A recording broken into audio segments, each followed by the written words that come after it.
So these modules or course modules is formulated para i-turn yung personal brand mo into your most valuable asset, especially if you have a current business right now. This is for you. If you are a freelancer, a business owner, an affiliate marketer, a coach, or anything na meron kang offer and you want to use your personal brand to amplify that offer, to generate leads, to acquire a more qualified customers. So this is where we formulate that. So in this courses, I will teach you on how you can make your personal brand. So iisa-isahin natin on building a personal brand. So marami siyang aspects and hindi lang pala siya basta gawa ng video lang. Kailangan may mga bagay kang i-take in mind and a lot of things to think about. Pero i-make natin yan as simple as possible in this course modules. So, yeah, welcome to Authority Lab. So, this is phase 1, which is the personal brand foundation. Dito muna tayo magsisimula para magkaroon kayo ng overview on what is a personal brand really is. So, dito ituturo ko sa module 1 is how vital is having a personal brand, especially in this day and age. And meron kang business, meron kang offer, a service, coaching, a freelance service, or if you're affiliate marketer, sobrang vital ng personal brand. And let's discuss how vital it is. The game has changed. Hindi na lang basta maggawa ka ng business, i-put up mo yan into something, or kumuha ka ng business, ilagay mo yan sa labas, and marami nang bibili. Marami ng competition ngayon. And especially those people na gumagawa ng business and pinuput up yung business na yun into the eyes of people na nasa social media. Those people are the business owners or freelancers, coaches na nagkakaroon ng bookings, nagkakaroon ng sales, nagkakaroon ng lead gen, and basically nagkakaroon ng audience. So, the game has changed when it comes to business. So, before you could win by being skilled, having connections, having a good portfolio, basically ito naman yung basehan. If you're a freelancer, kailangan sobrang galing mo, and having connections, kailangan sobrang dami mong connection, sobrang dami mong re-refer sa'yo para magkaroon ng client, or having a good portfolio. Kailangan sobrang ganda ng portfolio mo para ma-hire ka as a freelancer or as a coach, as a business owner, para magkaroon ka ng client or magkaroon ka ng social proof as an affiliate marketer. Before you could win by doing this, the people who are actually winning in this age, one thing lang yung pinaka-common sa kanila, which is they are also visible. They are visible to the organic market, to the people who are scrolling, to the people na gumagamit ng social media ngayon. And isipin mo, how many billions of people are scrolling through the web, and the chance na malagay mo yung offer mo on their eyes and ma-filter mo, ma-funnel mo kung sino yung mga interested talaga and sino yung may mga kailangan ng service, ang offer or product na ino-offer mo, mas makakakonek ka sa kanila on a larger scale because this is internet. Isipin mo, sobrang daming tao yung gumagamit ng internet ngayon. And attention is the new currency, and your personal brand is how you earn it. So, ngayon, pinaka-important na currency, especially in this day and age where people are placing tong mga billboards, ads, contents sa face natin. The most valuable currency today is the attention of people. Kasi if you get the attention of people and make them stay on that single ad or a single content na gusto mong ipa-watch sa kanila, they are more likely to buy from you. Kaya attention is the biggest currency right now. That's why business owners, freelancers, affiliate marketers, coaches are going to personal brands, to content, since they can get the sales, they can get the leads, they can get the clients from that, since mas qualified na yung magiging inbound leads nila when they pursue an organic content first. Kaya attention is the new currency, the biggest currency in this day and age. And isa sa mga examples nito is, gagawin ko na rin example yung sarili ko. So before, I was just a random kid who want to start content creation, and I got to start doing affiliate marketing, and then nag-start na akong gumawa ng mga content. And para makabenta ako sa affiliate marketing, ang ginawa ko dati is gumawa ako ng mga organic content dito mismo sa account ko na to, tong YoThird. So basically, this is my main account, and I built my authority and influence in content / personal branding in space in this account. So nagturo din ako dito ng content and personal branding, since ito yung account na to na ginamit ko, na nag-grow ko from zero to where I am am right now. And napakita ko yung process nun sa mga tao. That's why nagkaroon ako ng authority on this space. And ayun, nakabuo kami ng business partner ko si JC, which is yung Content Creator Lab. And this became a successful community for creators. And marami kami naging events dito. Ito, naganap to sa Valenzuela. Nagkaroon kami ng party, ng sober party dito. Nag-rent kami ng coffee shop and pinagsama-sama namin yung mga students to network and to have a good time. So, ito yun. And basically, I made my own opportunities by building my own personal brand. So, itong account na to, I got to build a six-figure business through that focuses on content creation. I got to attract brands that want to work with me. I got to sell affiliate products and attracted people na masosolve yung problema nila based dun sa affiliate products na yun. And lastly is I got to be an authority in this space, especially in content and personal branding. So ito yung pinaka-best investment ko talaga, biggest asset when it comes to me and when it comes to my social media presence, which is becoming an authority. Kasi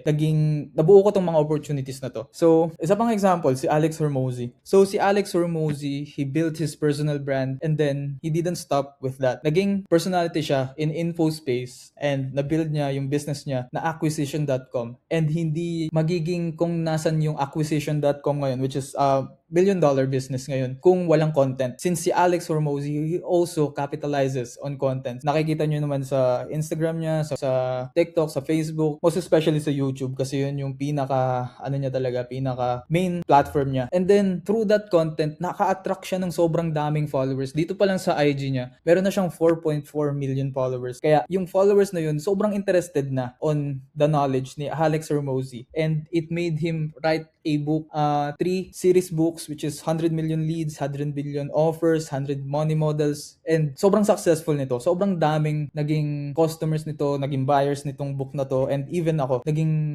sobrang laki ng natutunan ko dito. And that's because si Alex Hormozy, I see him as a authority in info space, and nakita ko siya na valuable yung mga content or yung mga bagay na makukuha ko sa kanya because of the content na napapanood ko sa kanya. Ganun ka-importante yung personal brand. Ganun ka-importante yung perspective ng mga tao sa'yo when it comes to social media space. So, basically, Alex Hormozy with acquisition.com and his books. Isa pang pinakakilala natin when it comes to affiliate marketing na nakapitalize din yung personal brand, yung content, yung organic marketing is si Tito Drew. So, si Tito Drew, hindi lang siya gumagawa ng affiliate marketing videos. He also makes videos na nagtuturo sa mga tao kung paano gawin yung affiliate marketing on the right way. So, ito si Tito Drew, nakikita naman natin, sobrang successful nito when it comes to affiliate marketing. And he built his personal brand na naging icon siya when it comes to affiliate marketing. So, may mga tao na kapag may gustong product, sa kanya na lumalapit and sobrang dali na lang niya magbenta sa mga tao kasi kilala na siya as Tito Drew ng affiliate marketing. So, sobrang laki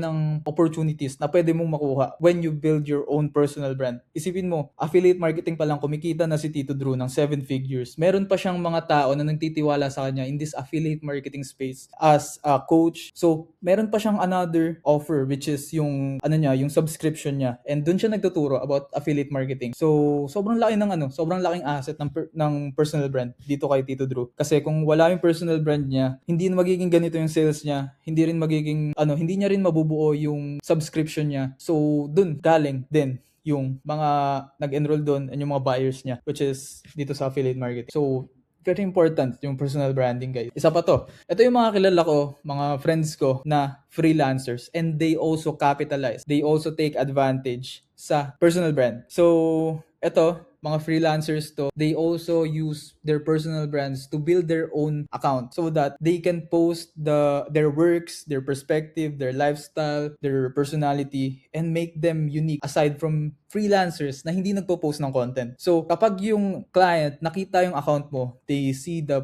works na ginagawa mo, they see your lifestyle, they see your personality, mas makakonect agad sila sa'yo. And they are one step closer to be your client. So, ito si Bryce, he's a digital marketer, and meron din siyang offer na academy, which is yung DG Pro Academy. So dito, marami siyang student and i-influence sila in a good way. Na build ni Bryce yung authority niya sa digital marketing through his personal brand. So, sobrang daming nagtitiwala sa kanya kasi nagbibigay siya ng value, pinapakita niya yung testimonials ng client, pinapakita niya yung social proof niya, kung gaano kalaki yung nag-generate niya sales, and napapakita niya rin yung lifestyle niya, nabibili niya yung mga bagay na gusto niya. So, marami yung nagtiwala sa kanya and umabot pa ng 43k followers for a freelancer. Hindi siya full content creator, freelancer to. Ito si J-Card, friend ko to na freelancer din, na video editor, and pinapakita niya dito yung editing tips and dino-document niya yung way niya of video editing. And dito nakabuild din siya ng sarili niyang brand.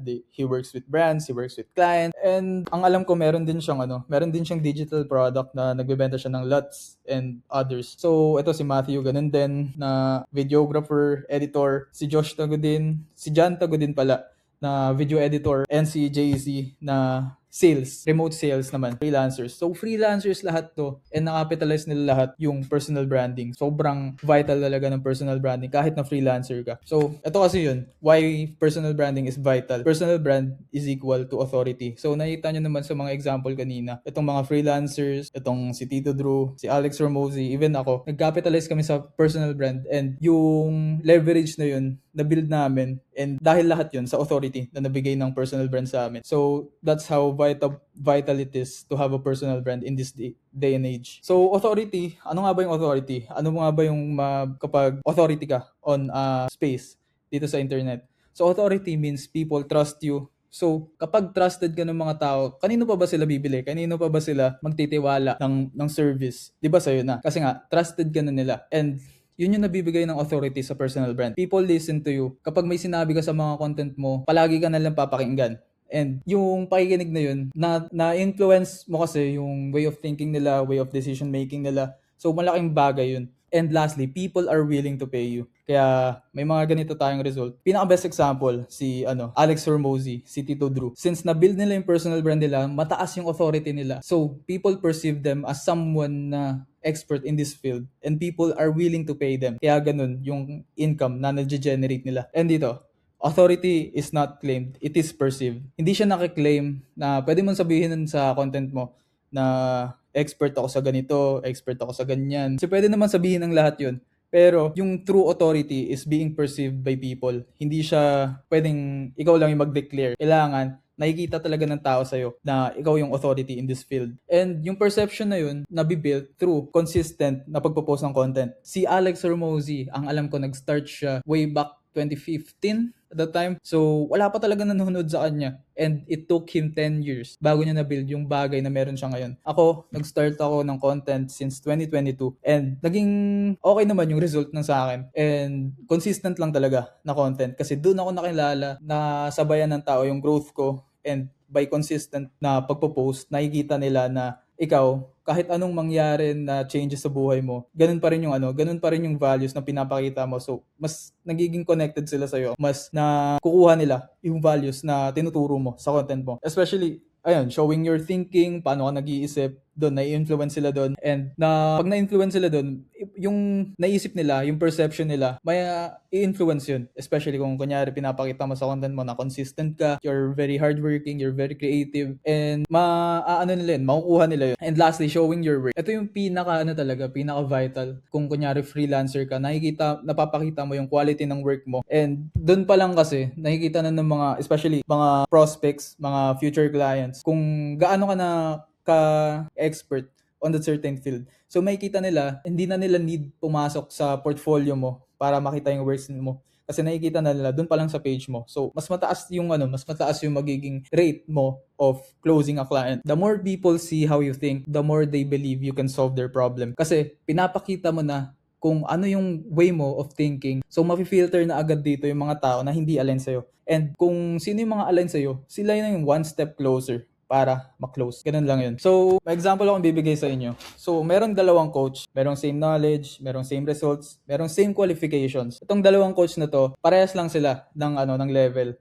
Pero, ang pinagkaiba lang nila, yung isa nagpo-post ng content, yung isa hindi. So, yung isa na nagpo-post ng content, nakabuild siya ng authority, napakita niya kung paano siya nag-iisip. He can show how he think dun sa mga tao. Napakita niya rin yung lifestyle niya, kung ano yung way niya of living ngayon. Napakita niya rin yung mga client transformation na nabigay niya sa mga previous clients niya before. Yung pangalawa namang coach is hindi nagpo-post ng content. Unknown siya, he stays unknown, low-key. Hindi siya nagpo-post ng any value video. So, walang idea yung mga tao kung sino ba talaga siya. Hindi siya nagpo-post kahit ano. Hindi siya nagpo-post ng sarili niya. I mean, nagpo-post siya ng mga picture siguro, mga ganun, like normal IG account. And hindi rin siya nagpo-post ng mga client transformation. Meron siya sa portfolio pero wala siya on his personal brand. Sa tingin nyo, kapag nag-outreach siya and pinakita niya yung mga accounts niya sa client, sino yung makakakuha ng client? Yung isa na nagpo-post ng content, napapakita yung works niya, yung way niya of thinking, yung systems niya, yung personality niya, or yung isa na walang pinapakita, yung pictures niya lang and yung portfolio niya. Sinong mas makakakuha ng client? I do think yung isa na nagpo-post ng content. Kasi doon pa lang, nafi-filter na ng client kung siya ba talaga yung fit to work with. Especially clients right now or customers ngayon is gusto na yung hindi lang basta business to business transaction. They actually want to connect with people na nakaka-relate sila. Yun yung secret ngayon. So sobrang laki ng advantage when it comes to you na kunyari freelancer ka or business owner ka or coach ka or affiliate marketer ka even. Kapag nagpo-post ka ng content kasi nabibuild mo to. Nabibuild ka ng authority, napapakita mo yung way mo of thinking, napapakita mo yung lifestyle mo, napapakita mo yung client transformations na nabigay mo sa mga client mo before, and daig mo yung mga tao na meron naman ng mga same qualifications pero hindi nagpo-post ng content. That's why personal brand is equal to influence. Ganun siya ka-vital na kapag mayroon kang personal brand, matik yung mga followers mo, influenced man sila. Lahat ng bagay na sasabihin mo, magiging makaka-affect yun sa way nila of thinking. So, i-explain ko dito. Ano nga ba yung influence? Influence is equal to your ability to. So, kunyari, meron kang political opinion and shinare mo yun online and yung mga followers mo is sobrang connected na talaga sa'yo. May chance na yung opinion mo maka-affect sa opinions din nila. So, malaki yung power mo dito. Change opinions, magiging benefit sa'yo. So, kailangan maging maingat ka rin dito. Na, pangalawa, you can guide their decision. So, since mas malaki na yung connection mo sa kanila, mas malaki na yung relatability mo, pwede mo nang i-guide yung mga decisions nila. Take for example, naging connected sila sa'yo kasi nalaman nila yung backstory mo na ganun ka rin pala nagsimula kung nasan sila ngayon. So, yung mga bagay na i-advise mo sa kanila kung ano yung mga ginawa mo para mapunta sa position mo ngayon, pwede nilang i-implement yun sa buhay nila ngayon. So, mag-guide mo yung mga decisions nila. Take for example, dati, hindi ka nagkakaroon ng clients, hindi ka nagkakaroon ng sales, pero ginawa mo yung mga bagay na to, and then, pinakita mo na ganun ka rin dati kagaya sa kanila before. So, may malaki yung chance na mag-guide mo yung decisions nila, and sobrang powerful na to, especially if you want them to buy from you, if you want them to join something, or to do a certain task, a certain action, malaki na yung chance mo to guide their decisions. And lastly, ito nga, to inspire action, to buy from you, to comment, to be your cult-like following. Yun yung term namin to those people. So, malaki na yung influence mo to do all these things, to change opinions, to guide decisions, and to inspire action. So, you don't need to be perfect. You need to be authentic. Kailangan mo lang maging totoo talaga. Kasi, yung authenticity, it builds trust. Kasi malalaman ng mga tao yan kung hindi ka authentic, kung kung nagpe-pretend ka lang. And kung malaman nila na nagpe-pretend ka lang, walang trust na mabibuild. So, you need to be authentic sa sarili mo, na maging true sa kung sino ka talaga, sa personality mo. And ma-filter na agad dun kasi yung mga tao na magpa-follow sa'yo. So, yung mga tao na nag-follow sa'yo, mas malaki na yung nila, yung connection nila. So, mas malaki na yung trust nila sa'yo. Ito nga, pangalawa, it builds connection to people. Mas connected na sila sa kung sino ka, sa mga pinapakita mo. And then, mas connected ka na sa kanila kahit hindi mo pa sila nakikita. Kahit sa internet pa lang kayo nakapag-interact. And it builds loyalty. I can say, sobrang daming followers ko na nakakuha ng value sa akin. And hanggang ngayon, nagko-comment and sila pa rin yung mga unang nagla-like sa mga videos ko. Kasi kapag nakakuha ng value sa yung tao, sobrang laki ng tulong sa kanila ng mga content mo. It builds loyalty talaga. And babalikan ka nila. Sasabihin nila na ikaw yung nakatulong sa kanila and they will be loyal to you. So, use this with care and take care sa mga influence na binibigay mo sa mga tao din. Kasi nakukuha mo tong mga to. And sobrang powerful na to. Ito, pangatlo, personal brand is equal to opportunities. And I'll tell you why. Kung bakit yung personal brand nag-equal siya to opportunities. So without a personal brand, ikaw yung nag-chase ng client. Kung wala kang personal brand, puro ka outreach, puro ka cold message, cold emails. So, ikaw yung nagche-chase ng client. And it can be tiring at times kasi may mga times na kapag hindi ka nakabook ng client, kailangan mo mag-outreach. And mahirap yun na every time na tapos na yung work mo sa isang client, kailangan mo naman maghabol ng ibang client. So, mahirap siya. You wait for referrals, nag-iintay ka ng mga referrals sa mga clients mo before or sa mga connections mo, kung sino yung magbibigay sa'yo ng work. You rely on luck and iniisip mo lang na baka magkaroon ka rin ng client in the future basta ginagawa mo lang kung ano yung ginagawa mo. Pero with a personal brand, opportunities come to you. Ito na yung mga lumalapit sa'yo. Inbound na sila and hot leads na sila. Kasi at the very beginning, nakita na nila yung account mo. So, one step closer na lang sila to be your client or to be a customer, to be a buyer, to be a client. Sila na yung lalapit. So, example nito sa akin, inbound lahat to. Yung mga brand deals na ito, pinapakita ko. Ito sa Brilliant, nag-email sila sa akin, nakita nila yung account ko, and nag-work kami together. Ito sa Onesimus, nag-email din sila sa akin, pinapunta nila ako sa store nila, sa Clear, sa Vaseline, lahat to inbound brand deals. Hindi ako nag-message sa kanila, sila yung lumapit sa akin. So, kailangan mo lang talaga na i-build yung personal brand mo. And ito na yung mga opportunities na lalapit sa'yo. Hindi mo na kailangan na ikaw yung maghabol sa mga tao na to. So, example ng mga opportunities na pwede mo makuha when you have a personal brand is inbound clients. Take for example nga, freelancer ka, coach ka, ganun. So, mas mataas na yung chance mo na makaklose ng client na inbound. Kasi kilala ka na nila at the first place. Pangalawa, higher paying offers. So, kung coach ka, may premium mentorship ka, dito, mas mataas mo na rin yung chance mo na makaklose ng higher paying na mga offers, ng mga premium. Pangatlo, partnerships, kagaya ng pinakita ko kanina, mga brand deals, mga deals na pwede mo makuha sa iba't ibang tao na interested makipag-work sa'yo, either businessman yan, either brands, or whatsoever. Inbound na silang lahat. Partnership. And eto nga, brand deals, ganun. And lastly, business growth.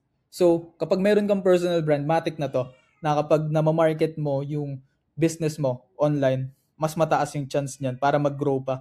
Kasi sobrang laki ng capabilities of a business kapag nasa internet siya. And especially kung marunong ka pang gumamit ng ads. Pero kapag organic content pa lang, marunong ka na, what more pa kung marunong kang gumamit ng ads. Sobrang laki ng opportunities na pwede mo makuha. So, basically, the framework for a personal brand is personal brand muna, to build your own personal brand, to build your own account, your space online, to establish authority. Pakita mo sa mga tao kung ano yung ginagawa mo, paano mo matutulungan sila to solve their problems, to influence them to solve their own problems, to implement the things na sinasabi mo. So, mas magkakaroon ka ng connection sa kanila. Then, pang-apat, to build opportunities. Kasi dyan na sila magtatanong, dyan na sila mag-a-ask kung ano ba yung mga bagay na ginawa mo or kung pwede ba makipag-work sa'yo.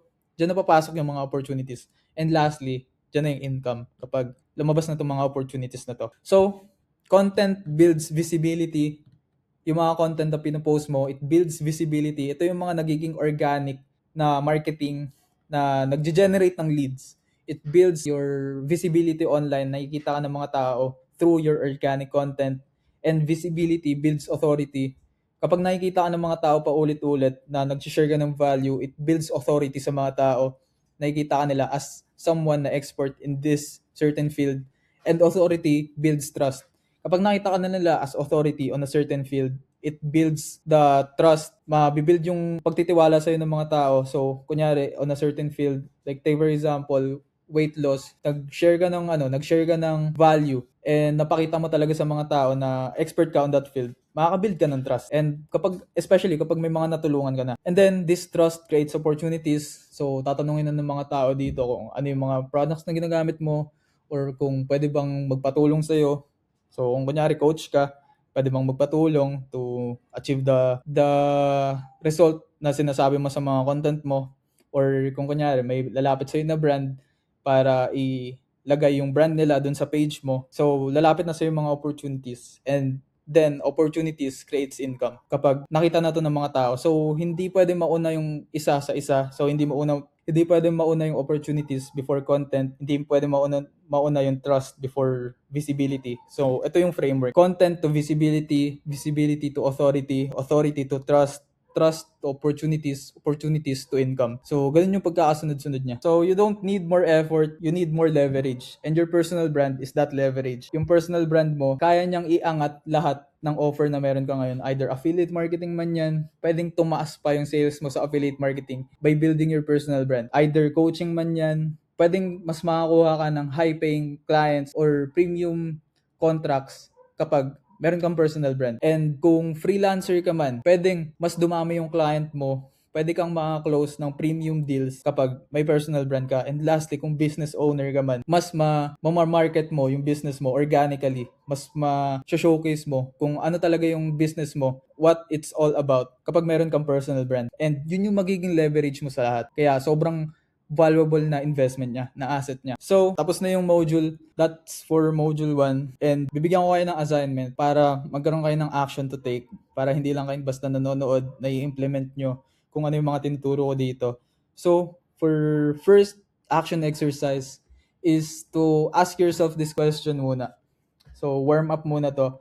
You can write this on a document and isend mo na lang dito, isubmit mo dito sa next page nito. Magkakaroon ako ng submission page dito. So, number 1, am I currently visible in my space?